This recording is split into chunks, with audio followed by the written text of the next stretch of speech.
talking about the inconveniencing of road users, how it's being perceived. Of course, we have two sides to the story that have just been told here. What's your take? I find it funny that that he would even ask. That is there any way to protest while at the same time allowing business to carry on, people that want to go to work? Why are you even thinking that business should carry on as usual? How can a policeman look me in the eye and tell me, I will shoot you, I will kill you, and nothing will happen? And you're telling me that I should leave the streets or I should create leeway for people that want to carry on their business? How are you not even concerned that people are getting killed every day? People are being wasted, that these things happen, nothing ever gets done. And you still want us to allow some people to go to work. You're complaining about traffic. What is traffic to the man that lost his child? What is traffic to the victims of that man, that Akuzu SARS, whatever his name is, that man that killed people and dumped their bodies in the river? What is traffic to those people? First, let's observe a moment of silence for all the lives that were lost at the Lekki massacre that occurred on Tuesday, and also for the lives that were lost yesterday in Lagos, Nigeria.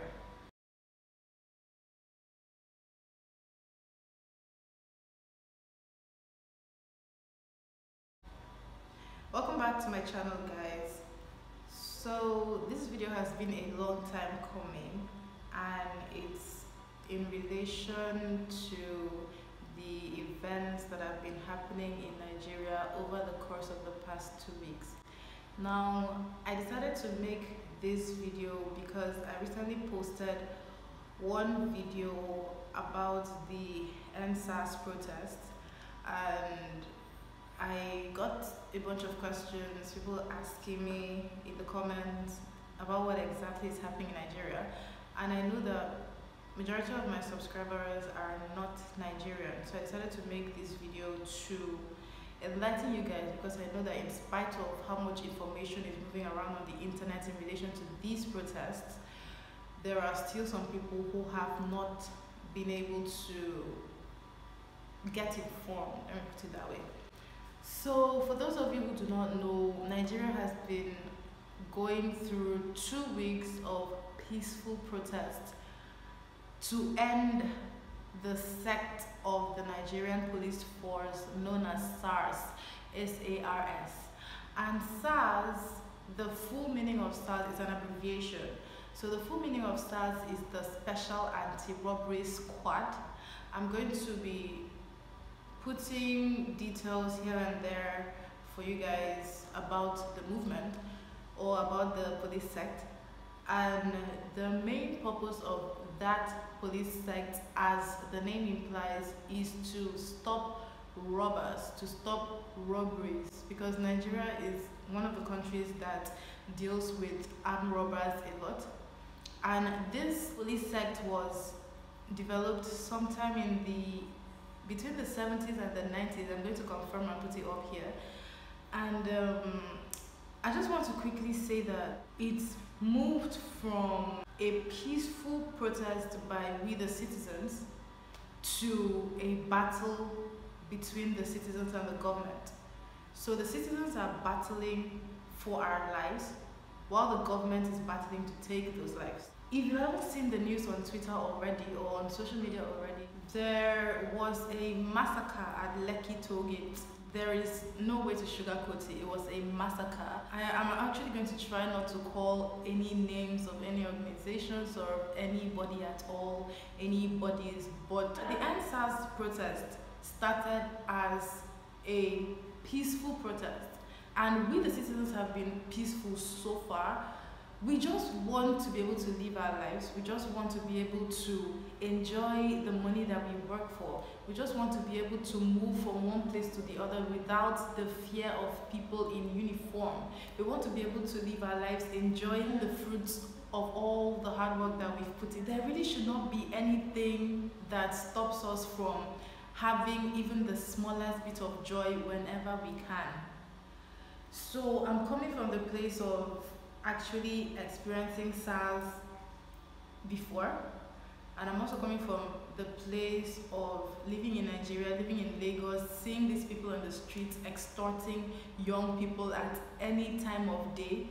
And I live in an area where you will just see SARS in the middle of the road, in the middle of the night, and they are literally stopping people and extorting money from them. I've had friends call me to exonerate them. I've had friends call me to defend them. I've had friends call me to explain to the SARS official that they are just normal people trying to get from one place to the other. I've had some of my friends who've been held by SARS be detained for hours at a time. I'm also going to include a couple of graphics that were created by Simply Sandra, and these graphics basically explain everything about SARS, or they're a great summary of everything about SARS. So I'm going to include them here so you guys can just read through. So about these peaceful protests, there really isn't much that I want to say, honestly. Like, at this point, I think every Nigerian is numb, especially after the killings. Every Nigerian is just exhausted. We're just hanging in there, just a bunch of depressed people comforting other depressed people. People have lost their family members, people have lost loved ones, and there has been so much that has happened between Tuesday the 20th and today. In fact, we have watched these peaceful protests escalate from mere peaceful protests to vandalism, to looting, to loss of lives. And guys, I just want to tell you that in all of this, we have not heard from our president. No leader that leads us in all of the 36 states, save 1 or 2 states, has come out to address us about all of the things that are happening in the country. And we also have not heard of anybody that has been called out in relation to SARS killings, to SARS offenses against young people. None of them have been sacked from their jobs. None of them have been held accountable for their actions, and none of them has stepped forward voluntarily to submit themselves for justice. At the beginning of the protest, when we were able to pinpoint 5 reasons why SARS should be ended, the 5 reasons why, or the 5 reasons that were put out for SARS to be ended were also put out alongside 5 demands that we wanted the government to meet. And just as we have not heard from a president or any other person that is reading us, get this guys, the 5 demands that we put out to be met by the government are so easy. Like, it's basically for the president to say a word and all of those demands will be met. I mean, it's that simple. But we've put out those demands, and between the time the demands were put out and today, we've had more lives lost than we've had the demands met. In fact, everything has basically moved sideways from the time that those demands were put out. Just for emphasis, just for perspective, if you want to understand just how quickly the government can take action, I live in Lagos, and only a couple of months ago, bike men, what we call motorbikes, they are a popular source of transportation here in Lagos. Bikes were banned here in Lagos, and for that ban to be effective, all it took was for the governor to just say the word, and then the ban was effective immediately. And I just want to say that the president, the governor, could have used the same energy to curtail the peaceful protests that have been happening for the past 2 weeks. They could have used the same energy with which they stopped the bikes and with which they basically do everything in Nigeria except what the people want. To just do what the people want for once. Now, after the protest started, we started to have the government people tell us that we should stay at home, that we should stop protesting, which we would have done if we had seen maybe even 3 of the demands met. I mean, we would have stopped protesting if we lived in a country where if the government says they'll do something, they actually went ahead to do it. But we, the Nigerian citizens, are so used to hearing our government say one thing and then they just come back and keep reiterating the thing that they said over and over and over without actually doing anything for us. We live in a country where the government has absolutely no regard for us as citizens, no regard for us as human beings, and no regard for us as their people. In fact, I don't think they consider us their people. I think they just use us to catch crews. I think they just use us to make money. I think they just use the whole of Nigeria as a wealth generating country. And that is how it has been ever since Nigeria gained independence. There are people who participated in the protest from older generations who said that they have been participating in protests since the 70s, just so you can see how deeply rooted this problem is. And yes, we know that Africa generally struggles with a leadership problem for majority of her states. Right now, as I'm making this video, there are problems in other African countries. The other African country that's having very devastating problem and that I just saw is the Congo, the Republic of Congo. And it just goes to show that, and let me tell you guys, the Republic of Congo is also another African country that, if governed right, would be one of the wealthiest nations in the world, just like Nigeria. I mean, Nigeria has so much potential to be wealthy, but the mishandling and mismanagement of funds by the government has caused us to be one of the nations that live in absolute abject poverty. For the first time in a long time, we spoke up, and the government did not expect us to speak up and stay speaking up. In fact, when we first started these protests, it was clear to us that the government thought that it was just something that we're just going to do for a couple of hours, a few days, like 1 to 3 days, and then we'll wrap it up and go back to laughing on Twitter. The more we kept peacefully protesting, the more the government could see that we're not going to give up. And the more we kept protesting, the more people started to speak up about their encounters with SARS. The more we started to uncover the fact that there were a lot of people who had died by the hands of the police. The more we started to uncover the fact that the police that is supposed to be protecting us were doing the exact opposite, and that's where we started to get angry. And the fact is that each one of us Nigerians, whether you're an online protester, that those of us who are pushing the movement online on different social platforms, or you actually go out to physical locations to protest, every one of us is riding on the strength of the other person. So every single time that I start to feel tired, that I start to feel like I should go off of social media for a while, all I have to do is to log onto Twitter. The reason I'm mostly on Twitter these days is because Twitter is like the best platform for sharing news. A lot of people are sharing their encounters on Twitter. A lot of people are sharing every single detail of the day on Twitter, and so it's very easy to keep up with the goings on of each day. And so most of us on Twitter are just riding on the strength of the other person, and then every single time I feel like giving up, all I have to do is to log into Twitter, and then trust me, there is a news story that just got released that day, or a new story that got uncovered even though it happened in the past, or there is someone new that died, that just makes the rage come up all over again. So we are just riding on the strength of each other, and we're just trying to, keep the movement going. We have come so far, and trust me, we keep saying it, that if we give up at this point, it will be very difficult to do something like this again and keep this energy going. And so for the past couple of days, the things that have happened have been in this order. We have not heard from our president, we have not heard from our government officials, and the government officials that come up to address us every single time, they bend the truth. They bend every single thing that goes on, so that if we were not on social media, guys, I'm telling you that you wouldn't even believe it if you heard us say the things we tell you we have seen. Now in this generation, the advantage we have is that we have our cell phones, we have the internet, and so people are saving receipts here and there. They're saving receipts on their online cloud, and so if you need to pull a receipt, even though you wipe your phone because of NSAS, you can easily pull the receipt and show whomever you need to show. And we have these receipts to show that all of these things happen.